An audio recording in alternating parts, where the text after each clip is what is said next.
अगर आपका GS foundation का कोर्स अप्रैल के महीने तक चल रहा है और आखिरी के महीनों में 2 से 3 क्लासेस पैरेलली चल रही है, तो there's a very logical question ना that how you're going to write the pre of that year.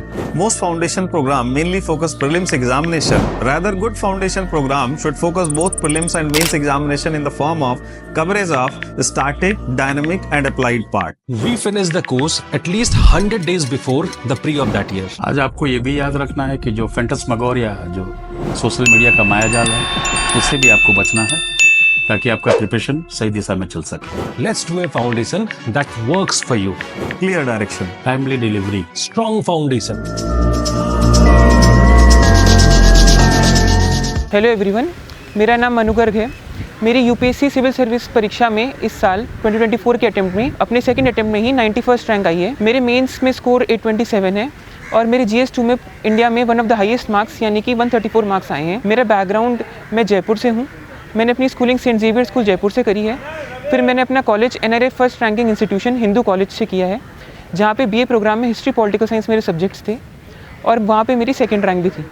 इसके बाद में मैंने अपना मास्टर्स जवाहरलाल नेहरू यूनिवर्सिटी दिल्ली में masters in politics with specialisation in international relations school of international studies से किया है। इसके पश्चात मैंने अपना PhD प्रोग्राम भी एनरोल किया है जो centre for south Asian studies SIS JNU में ही किया है। मेरे GS2 में जो one of the highest marks 134 हैं, उसकी स्ट्रैटेजी मैं आप लोगों के साथ शेयर करना चाहूँगा। GS2 के लिए सबसे पहले हमें ये देखना चाहिए कि इसके अंदर सब्जेक्ट्स क्या आते हैं। इसके अंदर political science, social justice, governance और इंटरनेशनल रिलेशंस जैसे सब्जेक्ट आते हैं। इन सब्जेक्ट्स को प्रिपेयर करने के लिए हमें जो यूपीएससी ने सिलेबस दिया है उस सिलेबस को एक बार अच्छे से पढ़ना चाहिए। उसके टॉपिक्स लिमिटेड टॉपिक्स हैं, उनके ऊपर हमें 1 पेज टाइप ऑफ नोट्स बना लेने चाहिए। जब मैं 1 पेज टाइप ऑफ नोट्स बोलता हूँ तब मेरा मतलब ये होता है कि हम उस टॉपिक का, उसके कॉजेज़, उसके positives, negatives, way forward, conclusion, कुछ डेटा पॉइंट्स पहले से प्रिपेयर करके रखें। क्योंकि GS2 में हम जितना वैल्यू एडिशन करेंगे उतना बेटर रहेगा। वैल्यू एडिशन हम डेटा पॉइंट्स, एग्जाम्पल्स, कुछ केस लॉज, सुप्रीम कोर्ट के जजमेंट्स, हाई कोर्ट के जजमेंट्स, इन सब से कर सकते हैं। साथ ही में हम जो डिग्नेटरीज होते हैं उनके स्टेटमेंट्स होते हैं, जैसे कि ऑनरेबल प्राइम मिनिस्टर हुए या फिर ऑनरेबल एक्सटर्नल अफेयर्स मिनिस्टर हुए, उनके काफ़ी अच्छे कोटेशंस और स्टेटमेंट्स होते हैं जो हम यूज़ कर सकते हैं। फॉर एग्जांपल, अभी ऑनरेबल प्राइम मिनिस्टर ने अपने एड्रेस टू द नेशन में कहा था कि trade and terror can not go together. This is not era of war but also this is not era of terrorism. ऐसी कैची लाइन्स काफ़ी अच्छे से यूज़ हो सकती है अपने GS2 के आंसर्स में। GS2 में एक चीज़ और इंपॉर्टेंट है कि हम क्वेश्चन की डिमांड को अच्छे से समझें, क्योंकि आजकल यूपीएससी जो क्वेश्चन पूछता है वो काफ़ी इलेबोरेट क्वेश्चन होते हैं, उसके अंदर मल्टीपल डिमांड्स होती है। तो ये नेसेसरी है कि हम क्वेश्चन के हर एक वर्ड को, हर एक डिमांड को क्लियरली समझें। अगर क्वेश्चन आया कि इंडिया मालदीव्स के जियो पॉलिटिकल और जियो इकोनॉमिक इंटरेस्ट क्या है, तो हमें इसमें जियो पॉलिटिक्स अलग चीज़ है, जियो इकोनॉमिक्स अलग चीज़ है। दोनों पॉइंट पे इक्वली फोकस करना चाहिए, तभी कॉम्प्रिहेंसिवली डिमांड एड्रेस होगी। साथ ही में इंटरनेशनल रिलेशंस के क्वेश्चन में हम मैप का यूज़ कर सकते हैं, और जैसे अफ्रीका का कोई क्वेश्चन आया तो काफ़ी छोटा सा अफ्रीका और इंडिया का मैप साइड बाय साइड बना दिया और उन दोनों के बीच में कनेक्शन दिखाते हुए जो एक्सचेंजेस हैं उसमें, जैसे लेबर जो होती है वो अफ्रीका से इंडिया में आती है, फिर मेडिकल टूरिज्म होता है, या फिर इंडिया इन्वेस्ट करता है हाईटेक इनिशिएटिव में अफ्रीका में, तो ये सब पॉइंट्स हम उस मैप के थ्रू डिपिक्ट कर सकते हैं ताकि काफ़ी कम स्पेस में काफ़ी ज़्यादा कंटेंट कवर हो पाए। साथ ही में कोशिश ये करनी चाहिए कि GS2 के क्वेश्चंस में वे फॉरवर्ड जरूर हो, क्योंकि being a future bureaucrat we should not end our questions on a negative note. We should be optimistic and solution oriented. तो कोई भी क्वेश्चन हो उसके एंड में हम ज़रूर एक वे फॉरवर्ड बनाएं, चाहे डायग्रामेटिकली ही क्यों ना हो। मैं मानता हूँ कि वे फॉरवर्ड और कंक्लूजन दो अलग चीज़ें होती है, और मैंने अपने हर पेपर में ही किया था।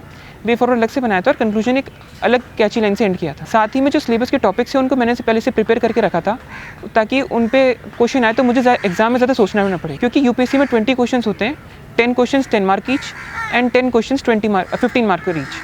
So to complete these questions, to write 50 pages in 3 or 4 hours is quite a difficult task. तो अगर हमारे इंट्रोडक्शंस, डेटा पॉइंट्स, टेम्पलेट्स पहले से प्रिपेयर्ड रहेंगे तो पेपर में अटेम्प्ट करना काफ़ी इजी रहेगा। साथ ही में इंट्रोडक्शन और कंक्लूजन्स ये सब तो प्रिपेयर करे जा ही सकते हैं। मेरा एक और सजेशन रहेगा GS2 के लिए कि हम केवल उसको पॉलिटिक्स के एंगल से ना देखें, रादर हम उसको पॉलिसी मेकिंग में, डिसीजन मेकिंग प्रोसेस और ये सब भी हम इनकॉर्पोरेट करें, और उसको एक मल्टी डायमेंशनल अप्रोच दें अपने आंसर्स को, जिसमें हम ना just political point but economic point, societal point, historical perspective और ये सब भी इनकॉर्पोरेट करें अपने आंसर्स में, तो इससे आंसर्स काफ़ी एनरिच्ड होगा। साथ ही मैं ये भी कहना चाहूँगा कि मैंने UGC नेट JRF का एग्जाम दिया था पॉलिटिकल साइंस में। UGC नेट JRF का एग्जाम जो होता है वो काफ़ी अलाइन करता है यूपीएससी के सिलेबस के साथ में, और वो काफ़ी हेल्प भी करता है। उसमें काफ़ी कोटेशंस, बुक्स, स्कॉलर्स हमें पता लगते हैं। उसमें काफ़ी पार्लियामेंट के लिए और इन सब चीज़ों जो टॉपिक्स जो फ्रीक्वेंटली आस्क्ड है यूपीएससी में, उनकी काफ़ी इंसाइट्स मिलती है, जो नॉलेज मुझे काफ़ी हेल्प हुई जीएस2 का पेपर अटेम्प्ट करने में भी। साथ ही में मेरा 11th क्लास से बैकग्राउंड पॉलिटिकल साइंस में था, इस सब्जेक्ट में मुझे इंक्लिनेशन था, तो वो पुराना जो सब्जेक्ट मैटर नॉलेज था वो भी काफ़ी काम आया मुझे जीएस2 पेपर अटेम्प्ट करने में। मेरा ऑप्शन भी पॉलिटिकल साइंस था यूपीएससी में, और मैंने कोई सेग्रीगेशन ड्रॉ नहीं किया कि वाटर टाइट कंपार्टमेंट से कि जीएस2 अलग है और ऑप्शन अलग है। रादर मैंने उनको नॉलेज को सिमिलर वेइंग स्केल पे उनको नापा मैंने। तो जो पॉलिटिकल साइंस ऑप्शनल की मेरी नॉलेज थी उसको मैंने जीएस2 में भी इक्वली इंप्लीमेंट किया। केवल स्कॉलर्स का नाम हटा के जो थ्योरीज थी या फिर जो डिफरेंट स्कॉलर्स के जो पर्सपेक्टिव थे जो मुझे पता लगे थे ऑप्शनल में, वो मैंने जीएस2 में भी इक्वली लिखे। तो मुझे लगता है कि ये कुछ स्ट्रैटेजीज थी जो मुझे काफ़ी हेल्प करी। साथ ही में जेएनयू में जो हमें प्राइमरी सोर्स पढ़ा जाता है किसी भी स्कॉलर का, उससे भी एक डीप इंसाइट हमें और एक पर्सपेक्टिव मिलता है उस पर्टिकुलर टॉपिक को लेके, वो भी जीएस2 के पेपर में मुझे काफ़ी हेल्प किया। हालांकि मैंने अपने शुरू से 11th क्लास से पीएचडी के सफ़र तक काफ़ी पॉलिटिकल साइंस की बुक्स पढ़ी जो मुझे हेल्प करी इस पेपर में, पर मैं स्पेसिफिक यूपीएससी से रिलेटेड अपनी बुक लिस्ट बताना चाहूँगा। बुक लिस्ट में एम लक्ष्मीकांत तो बाइबल और कुरान या गीता आप जो भी बोले उसके समान है, और सब यूपीएससी एस्पिरेंट एम लक्ष्मीकांत पढ़ते हैं प्रीलिम्स के लिए। पर मेंस के लिए रिक्वायरमेंट है कि हम एम लक्ष्मीकांत से थोड़ा बियॉन्ड जाएँ और हो सके तो थोड़ी पॉलिटिकल थ्योरी की नॉलेज भी रखें। ये पॉलिटिकल थ्योरी की नॉलेज ना केवल जीएस2 में पर जीएस4 में भी काफ़ी हेल्प करती है। Theories like liberalism, feminism, Marxism, socialism, human rights approach, ये सब थ्योरीज को के पर्सपेक्टिव से अगर हम लिखेंगे आंसर्स तो वो काफ़ी हेल्प करते हैं। साथ ही में ओपी गौबा एक काफ़ी अच्छी किताब है जो काफ़ी शॉर्ट में पॉलिटिकल थ्योरीज को हमें एक्सप्लेन करती है काफ़ी सिंपल लैंग्वेज में, और ये ईजी टू अंडरस्टैंड भी है। बुक लिस्ट के साथ में हमें ये भी करना है कि न्यूज़पेपर रीडिंग एक काफ़ी अच्छी हैबिट है जो डेवलप करनी चाहिए।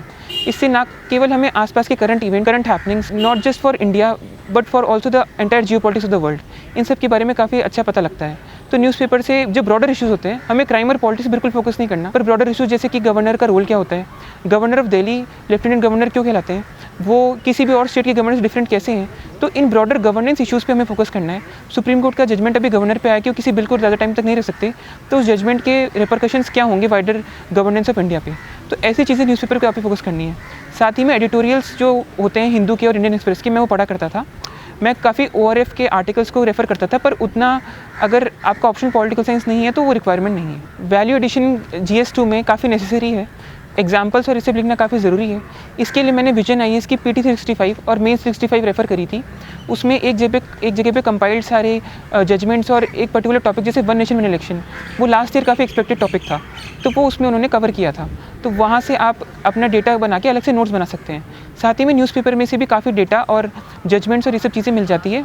वैल्यू एडिशन के लिए किसी भी कोचिंग मटेरियल को भी हम रेफ़र कर सकते हैं, पर हमें उसे सिलेक्टिवली रेफ़र करना चाहिए ताकि उसमें से केवल डेटा और एग्जाम्पल्स हम एक्सट्रैक्ट कर पाएँ। डिफरेंट सेगमेंट्स ऑफ जीएस2 में और डीप डाइव करते हुए मैं बताना चाहूँगा कि जो फर्स्ट पार्ट होता है वो होता है पॉलिटी कॉन्स्टिट्यूशन। तो ये पार्ट हम प्रीलिम्स से पढ़ते ही हैं, तो इसके लिए कुछ नोट्स एक्स्ट्रा नहीं होते। रादर हमें ये करना होता है कि जो प्रीलिम्स में हमने जो एग्जाम्पल्स याद करें, जो भी चीज़ें याद करी है, उनसे हम इफेक्टिवली पॉइंट जनरेट कर पाएँ। इसमें काफ़ी अप्रोचेस भी होती है, जैसे कि हम एक लेवल बेस्ड अप्रोच से एनालाइज कर सकते हैं, जिसमें हम एक इंडिविजुअल के लेवल पे, एक ऑर्गेनाइजेशन के लेवल पे, एक नेशन के लेवल पे और एक पूरे इंटरनेशनल कम्युनिटी के लेवल पे एनालाइज कर सकते हैं। इसी के साथ में पॉलिटी एंड गवर्नेंस में काफ़ी नेसेसरी है कि हम आर्टिकल से अपना इंट्रोडक्शन करें और डिफरेंट जो शेड्यूल्स हैं और कॉन्स्टिट्यूशन को रिग्रेसिवली रेफर करें और इंटेंसिवली हम उसको कोट करें अपने पेपर के अंदर, क्योंकि उससे काफ़ी अच्छा वैलिडेशन होगा। जो सेकंड पार्ट होता है वो होता है सोशल जस्टिस। सोशल जस्टिस वाले पार्ट के अंदर कुछ टॉपिक्स हैं जो मल्टीपल टाइम रिपीट होते हैं। इसके अंदर जो मार्जिनलाइज सेक्शन होते हैं, जैसे कि person with disabilities, elderlies, transgender, इन पे क्वेश्चन काफ़ी फ्रीक्वेंटली पूछे जाते हैं। तो अगर हम इन टॉपिक पे कुछ best case studies, role models और बेस्ट प्रैक्टिसेस अगर पहले से प्रिपेयर रखें तो काफ़ी हेल्प होती है। जैसे कि सीक्रेट इनिशिएटिव है, वो एल्डरली पीपल के लिए है, जिसमें उनको एम्प्लॉयमेंट प्रोवाइड करी जाती है। तो ऐसे कुछ इनिशिएटिव्स हमारे पास उनकी लिस्ट होनी चाहिए। सोशल जस्टिस में कुछ एक्ट्स है पर्टिकुलर जो काफ़ी पूछे जाते हैं और कुछ कम्युनिटीज़ पूछी जाती है, तो इन एक्ट्स और इन कम्युनिटीज़ पे हम पहले से अपना कंटेंट प्रिपेयर कर सकते हैं। जब बात आती है इंटरनेशनल रिलेशंस की, तो ये कहा जाता है कि काफ़ी डायनेमिक टॉपिक है और इसके अंदर हर दिन कुछ ना कुछ चेंज होते हैं और ये काफ़ी चेंजिंग सिलेबस है इसका। पर मैं इससे डिसएग्री करना चाहूँगा कि किसी भी दो कंट्री के जो रिलेशंस होते हैं, जो अंडरलाइंग अंडरपिनिंग्स होती है, वो मोस्टली सेम रहती है। तो अगर इंडिया यूएस का रिलेशंस है तो प्रेसिडेंट डोनाल्ड ट्रंप के आने के बाद उसमें कुछ चेंजेस डेफिनेटली होंगे, पर एक ये लॉन्ग टर्म प्रोसेस होता है जो जियोपॉलिटिक्स होती है, तो उसमें बहुत इजीली चेंज नहीं होता। जो रिलेशंस होते हैं ओवरऑल जियोपॉलिटिक्स होती है किसी दो कंट्रीज़ के बीच में, वो सेम रहती है। तो अगर हम आईआर के क्वेश्चंस को अच्छे से टैकल करना चाहते हैं तो हमें इन बेसिक पैरामीटर्स को जिनसे दो कंट्रीज़ के रिलेशन डिटरमाइन होते हैं उनको समझना चाहिए। और कुछ पैरामीटर होते हैं जो हर दो कंट्रीज़ के रिलेशन में कॉमन रहते हैं, जैसे मेडिकल डिप्लोमेसी हुई, इकोनॉमिक रिलेशंस हुए, पॉलिटिकल रिलेशंस हुए, जो लीडरशिप होती है वो हुई, जो ट्रेड होता है, ये काफ़ी चीज़ें कॉमन रहती है। तो ये पॉइंटर्स हम किसी भी दो कंट्रीज़ के रिलेशन एनालाइज करने के लिए आते हैं वो लिख सकते हैं। साथ ही में इंटरनेशनल रिलेशंस में एक क्वेश्चन इंटरनेशनल ऑर्गेनाइजेशंस पे भी आता है। इंटरनेशनल ऑर्गेनाइजेशंस वाले क्वेश्चन में हमें ये करना है कि उस ऑर्गेनाइजेशन का स्कोप क्या है, उसका इंटेंसिटी क्या है, उसका मेन डेवलपमेंटल एरिया क्या है, वो अगर इंप्रूवमेंट लेना चाहे तो कितना इंप्रूवमेंट ला सकता है, उसमें पीपल क्या है, प्रोसेस क्या है, इंस्टीट्यूशन क्या है, प्रोसीजर्स क्या है। साथ ही में उसमें जो नेगेटिव पॉइंट्स है उस ऑर्गेनाइजेशन के वो क्या है, जैसे यूएन एज ए बॉडी है वो फेल क्यों कर रहा है, उसका डिफरेंट स्कॉलर से उनका ओपिनियन क्या है यूएन के लेके। स्कॉलर अगर कोट नहीं भी कर पा रहे तो कुछ अच्छे कोटेशन होते हैं, जैसे the purpose of UN is not to take the world to heaven but to prevent the world from going to hell. तो ऐसे कोटेशंस हम कोट कर सकते हैं आईआर के आंसर्स में, स्पेशली फॉर इंटरनेशनल ऑर्गेनाइजेशन। साथ ही में कुछ क्वेश्चंस गवर्नेंस बेस्ड आते हैं जिसमें रोल ऑफ स्टेट होता है, उस पर काफ़ी एम्फोसिस रहता है कि role of state human capacity building के लिए होता है। ये क्वेश्चन काफ़ी फ्रीक्वेंटली आस्ड है। डेवलपमेंटल रोल ऑफ स्टेट काफ़ी पूछा जाता है, स्टेट का रोल कैसे चेंज हुआ after 1990s post LPG reforms, ये क्वेश्चन भी आता है। तो इन क्वेश्चंस को अगर हम पहले से प्रिपेयर कर लेंगे तो काफ़ी ईजी रहेगा एग्जाम में इन क्वेश्चंस को हैंडल करने के लिए। यूपीएससी मेंस में स्पेशली क्योंकि मार्क्स मेंस के काउंट होते हैं और रैंक मेंस से बनती है, इसमें आंसर राइटिंग एक बहुत इंपॉर्टेंट कॉम्पोनेंट होता है। आंसर राइटिंग करने से हमें आइडिया लगता है कि स्ट्रक्चर कैसे फॉर्म करना है आंसर का और कैसे एग्ज़ाम में ईजिली हम पॉइंट्स जनरेट कर सकते हैं। आंसर राइटिंग के लिए मैंने टॉपर्स कॉपीज़ को बहुत एक्सटेंसिवली रेफ़र किया था। मेरी मम्मी मेरे साथ बैठती थी और वो टॉपर्स कॉपी मुझे डिटेक्ट करके सुनाती थी। मैं उन टॉपर्स कॉपीज़ में से डिफरेंट पॉइंट्स जो उनका मुझे अच्छा लग रहा है उसको अलग से अपने नोट्स में लिखा करता था। इससे जो रीसेंट टॉपर्स हैं उनकी कॉपीज़ हमें ज़रूर पढ़नी चाहिए ताकि उनका जो कंटेंट है, जो उन्होंने मेहनत करी है, वो हमें मेहनत दोबारा ना करनी पड़े, डुप्लीकेशन ऑफ एफर्ट्स दोबारा ना हो। क्योंकि जो कोई टॉपर होता है वो जब अपना आंसर लिखता है तो उसमें वो काफ़ी कंटेंट्स को पढ़ता है और एक फ़िल्टर्ड आउट एनरिच्ड कंटेंट हमारे सामने उस आंसर के द्वारा रखता है। तो वो आंसर में से अगर हम काफ़ी कंटेंट ले लेंगे तो हमारी मेहनत बच जाएगी। मैं साथ में ये भी करता था कि टॉपर्स कॉपी का जो क्वेश्चन था, आंसर पढ़ने से पहले वो क्वेश्चन मैं खुद से लिखा करता था। फिर उस क्वेश्चन को पैरेलल ड्रॉ करता था कि मैंने क्या गलत लिखा या फिर मेरे में क्या कमी रह गई जो टॉपर ने लिखा था, जो मैंने क्या नहीं लिखा। इससे मुझे काफ़ी पॉइंट्स मिलते थे, ना केवल स्ट्रक्चर को लेके बट डेटा को लेकर और एग्जाम्पल्स को लेके, जो मुझे टॉपर की कॉपी से डायरेक्टली मैं बोरो कर पाता था। मेरी मम्मी मेरे लिए आंसर राइटिंग करा करती थी। घर पे बैठ के हम किसी टॉपर कॉपी को लेते थे, उसके 20 क्वेश्चंस को विद इन टाइम लिमिट करने का कोशिश करते थे ताकि एग्जाम में टाइम क्रॉस ना हो और पेपर ना छूटे। क्योंकि अगर एक भी क्वेश्चन छूट गया तो आप वैसे ही लिस्ट में बहुत पीछे हो गए, क्योंकि एक नंबर पर 10-20 रैंक्स होती है। तो कोशिश ये करनी चाहिए कि पेपर ना छूटे। और मैं अपना आंसर पूरा 2 पेजेस अगर मिले हैं, अलॉट हुए हैं, तो पूरे 2 पेजेस के एंड तक लिखा करता था। साथ ही में मैं एक यूनिक चीज़ ये करता था कि क्वेश्चन में से ही हेडिंग लिखता था। मैं अपने कुछ इनोवेट नहीं करता था हेडिंग्स को। जैसे क्वेश्चन में अगर कुछ दिख रखा है कि what are the changes in the nature of state, तो मेरी जो फर्स्ट हेडिंग होगी वो change in nature of state ही होगी। इससे 2 फ़ायदे होते हैं। फर्स्टली, मैं डिमांड से डाइवर्ट नहीं करता। सेकेंडली, एग्जामिनर को पता है कि मैंने डिमांड से डाइवर्ट नहीं किया, तो ये पॉइंट स्कोर करने के लिए काफ़ी अच्छी स्ट्रैटेजी रहती है। यूपीएससी में टेस्ट सीरीज़ का काफ़ी क्रेज़ रहता है और बच्चे काफ़ी टेस्ट सीरीज़ करते हैं, पर मैंने अपने GS2 में जो 134 मार्क्स करे, मैंने उसमें एक भी टेस्ट सीरीज़ नहीं सॉल्व करी थी। मैंने जो फोकस किया था वो मैंने प्रीवियस ईयर क्वेश्चंस पे किया था, क्योंकि प्रीवियस ईयर क्वेश्चंस साइक्लिकल होते हैं, वो रिपीट करते हैं after a certain period of time. Panchayati Raj पे क्वेश्चन या वुमेन पे क्वेश्चन या फिर किसी गवर्नेंस के इशू पे क्वेश्चन, ये काफ़ी रिपीटेटिव थीम्स रहते हैं जो यूपीएससी में बार बार पूछे जाते हैं। तो अगर हम प्रीवियस ईयर क्वेश्चन एक सिग्निफिकेंट अमाउंट में कर लेंगे तो वो क्वेश्चन के रिपीट होने के चांस काफ़ी अच्छे रहेंगे। तो 20 में से अगर ज़्यादा भी नहीं तो 8 to 10 क्वेश्चंस तो हमें प्रीवियस ईयर क्वेश्चन के थीम से मिल ही जाएंगे। ना केवल GS2 बल्कि और सब्जेक्ट जैसे GS3 में इंटरनल सिक्योरिटी, इन सब में भी काफ़ी प्रीवियस ईयर क्वेश्चन रिपीट होते हैं। तो हमें प्रीवियस ईयर क्वेश्चन का बैंक करना चाहिए। मैं मेरी मम्मी के साथ बैठा करता था, क्योंकि मुझे खुद से आंसर राइटिंग लिखने में प्रॉब्लम होती थी, तो मेरी मम्मी मेरे साथ बैठती थी और जितने भी क्वेश्चन होते थे प्रीवियस ईयर क्वेश्चन के, हम बैठ के लिखा करते थे।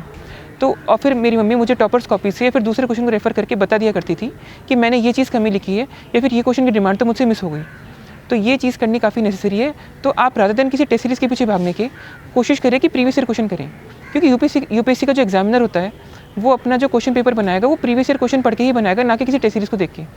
तो जो यूपीएससी एग्जामिनर का माइंडसेट है, अगर हमें वो डिकोड करना है तो प्रीवियस ईयर क्वेश्चन से बेटर कुछ नहीं है। क्योंकि टेस्ट सीरीज़ में हो सकता है वो कुछ रिडंडेंट क्वेश्चन पूछे जिनसे हमारा कॉन्फिडेंस भी डाउन हो।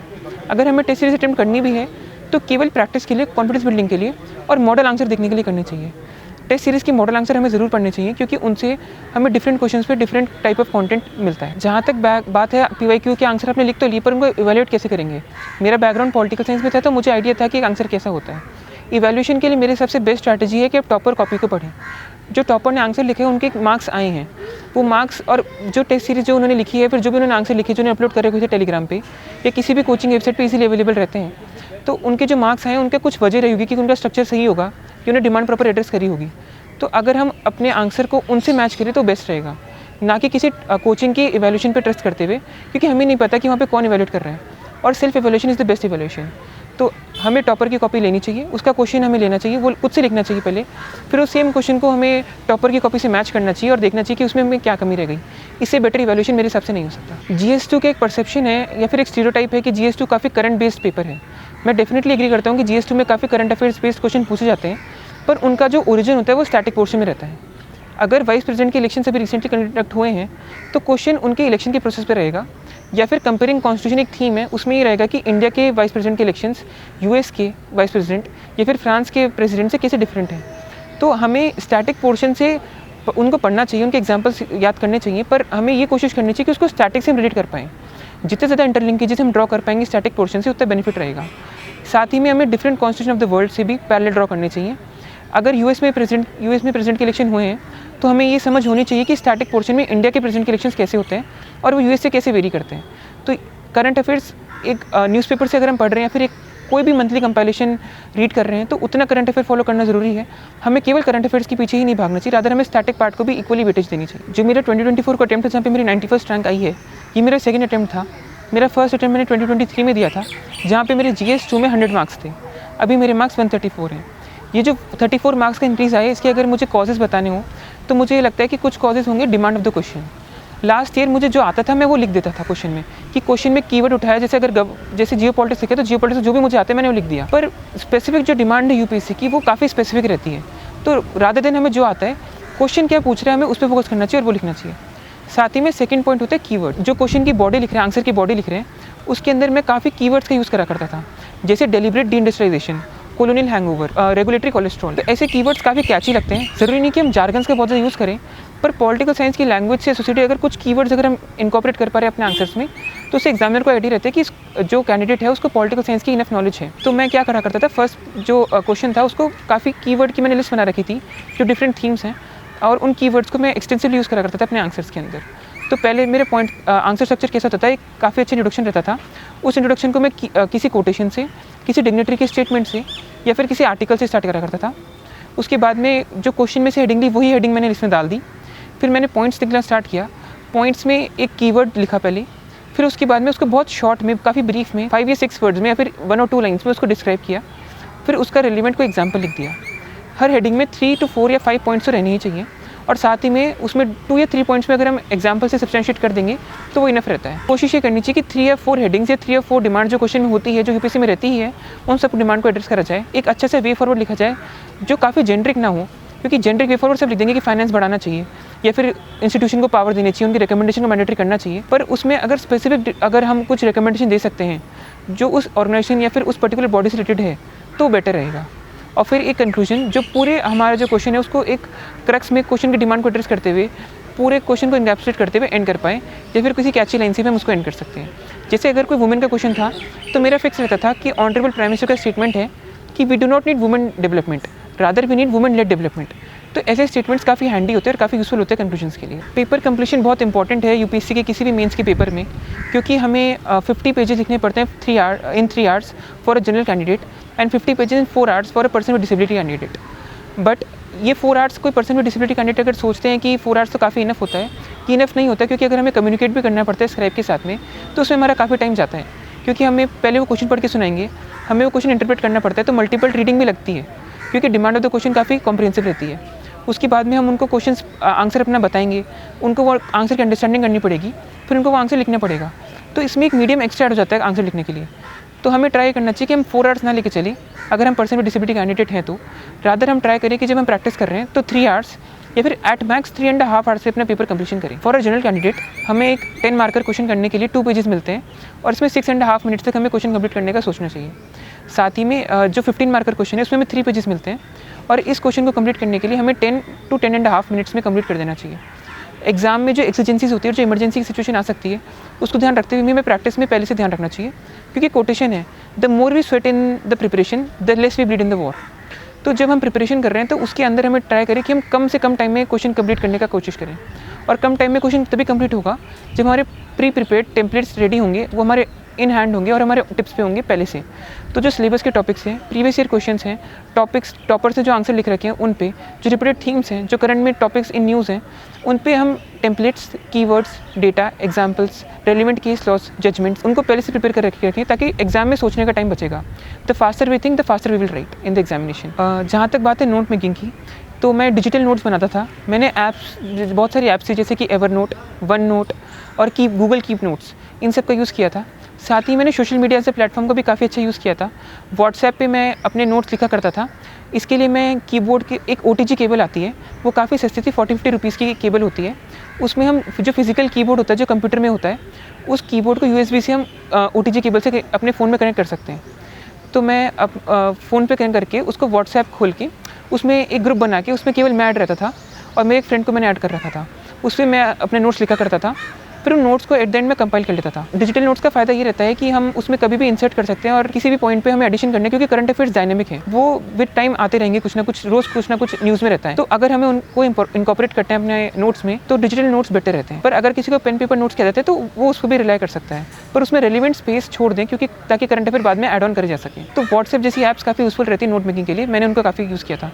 तो कोई पर्सन विद विजुअल इंपेयरमेंट भी है जो इस वीडियो को देख रहा हो तो वो भी व्हाट्सएप पे ग्रुप्स बना सकते हैं, टेलीग्राम पे ग्रुप्स बना सकते हैं, कीबोर्ड को अटैच करके उसमें नोट्स को टाइप कर सकते हैं और बाद में उनको एक साथ किसी फ्रेंड की हेल्प से या फिर आप खुद भी उसको कॉपी करके पेस्ट करके गूगल डॉक्स में, MS वर्ड में एक पर्टिकुलर टेक्स्ट फाइल बना सकते हैं और उसको बाद में मल्टीपल टाइम्स रीड कर सकते हैं। मैंने नोट्स पढ़ने के लिए for a person with disability candidate मैंने ऐप्स लाइक इनविजन AI और कीबो और डॉल्फिन ईजी रीडर, इन सब का यूज़ किया था।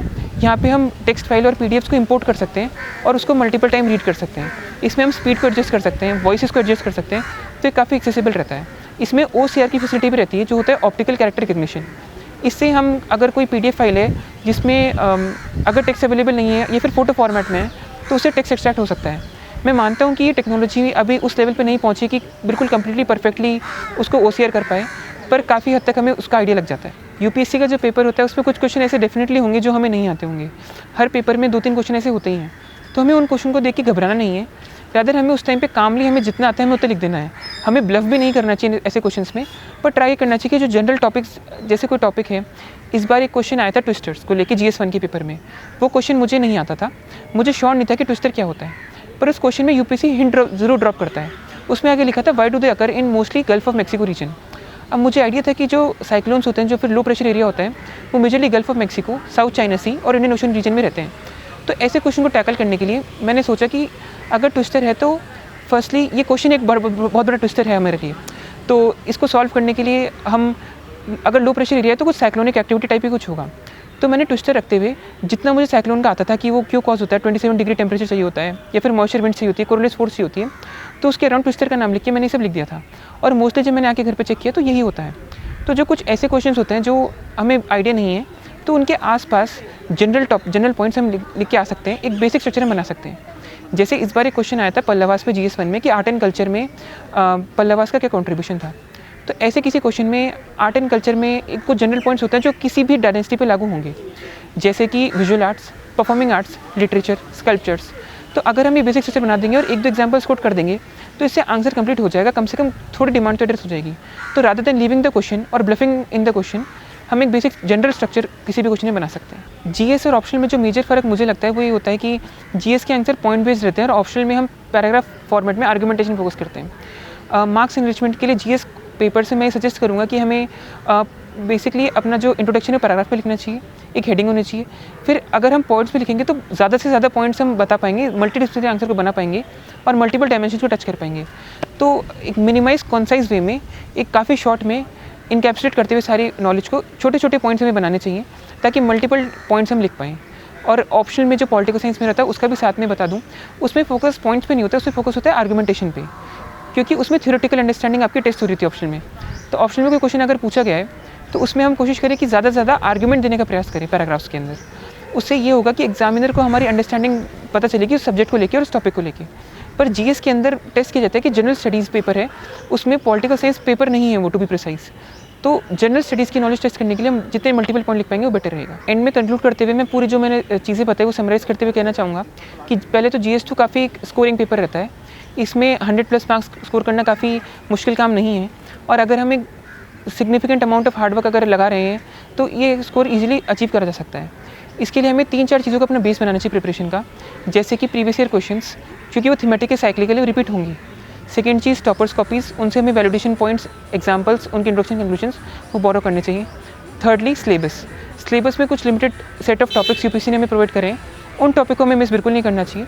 उनके 1 पेजर्स और एक टेम्पलेट आंसर्स हमें ऑलरेडी रेडी करने चाहिए। जहाँ तक अगर मैं कोचिंग की बात करूँ तो मैंने अपना ऑप्शनल पॉलिटिकल साइंस का शुभ्रा मैम इंस्टीट्यूट से किया था, वहाँ पे मैंने क्रैश कोर्स किया था। उसके बाद में मैंने टेलीग्राम पे फ्रीली अवेलेबल आतिश माथुर सर के मैग्ना कार्टा के नोट्स होते हैं, वो मैंने कोर्स नहीं किया था उनका, पर मैंने टेलीग्राम से फ्री PDF को डाउनलोड करके उसमें से अपने कुछ डेटा और जजमेंट्स लिए थे। साथ ही में मैंने डॉक्टर शिवन सर का राइट स्मार्ट कोर्स से टेम्पलेट्स प्रिपेयर कैसे करते हैं वो मैंने वहाँ से सीखा था, और सत्यम जैन से अंडरस्टैंड यूपीएससी से उनका कॉन्कर प्रोग्राम होता है, वहाँ पे भी टॉपर कॉपी उन्होंने रेफ़र कराई थी, वो मैंने रेफ़र करी थी वहाँ से। अगर आपको और फर्दर डाउट्स हैं तो आप मेरे इंस्टाग्राम हैंडल है @manugar2001, तो मैं आपको इसमें शेयर कर दूंगा, वो आप इस वीडियो के डिस्क्रिप्शन में आपको मिल जाएगा। साथ ही में मैं जो भी कैंडिडेट्स यूपीएससी में जाना चाहते हैं उनको कहना चाहूँगा कि ये एग्ज़ाम काफ़ी लॉन्ग जॉन प्रोसेस है। इसके अंदर हमें ध्यान रखना है कि हम कट ऑफ ना हो जाए सोसाइटी से, अपनी मेंटल हेल्थ पे इक्वली फोकस करें, क्योंकि इस एग्ज़ाम में आइसोलेशन अपने आप आ जाता है, तो हम आइसोलेट ना हो, रादर अपने एक पीयर ग्रुप रखें, एक फैमिली ग्रुप रखें, फैमिली को हम शेयर करते रहें जो कंटिन्यूसली जो हमारी प्रोग्रेस है या फिर जो भी हमें प्रॉब्लम्स आ रही है, क्योंकि शेयर करते रहेंगे तो वो मेंटल प्रेशर क्रिएट नहीं होगा। तो एक फॉल बैक मैकेनिज्म, एक सपोर्ट सिस्टम हमेशा हमारे पास होना चाहिए।